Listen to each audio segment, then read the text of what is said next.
बच्चों, अस्सलाम वालेकुम वरहमतुल्लाहि वबरकातुहू। देखिए सवाल है, सोचिए और बताइए। सोचिए और बताइए। पहला है, कौन से साइंसदान ने सबसे पहले चांद को दूरबीन से देखा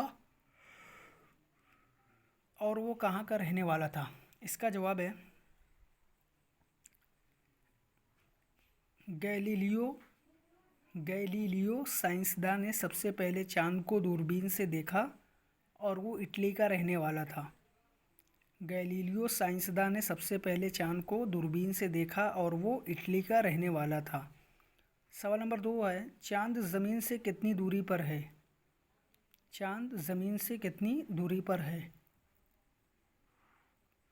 इसका जवाब है, चांद ज़मीन से लगभग 4 लाख किलोमीटर की दूरी पर है। चांद ज़मीन से लगभग 4 लाख किलोमीटर की दूरी पर है।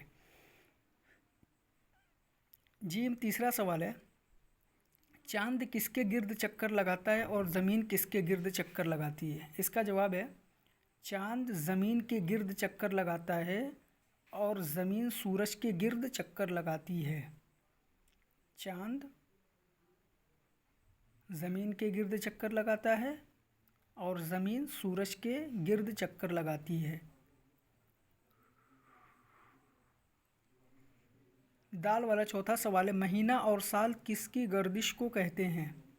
इसका जवाब है, चांद को ज़मीन के गिर्द चक्कर लगाने में जो वक्त लगता है उसे महीना कहते हैं और ज़मीन को सूरज के गिर्द चक्कर लगाने में जो वक्त लगता है उसे साल कहते हैं। चांद को ज़मीन के गिर्द चक्कर लगाने में जो वक्त लगता है उसे महीना और ज़मीन को सूरज के गिर्द चक्कर लगाने में जो वक्त लगता है उसे साल कहते हैं। आप ये चारों सवालात कॉपी में करिए और फ़ोटो क्लिक करके हमें सेंड करिए।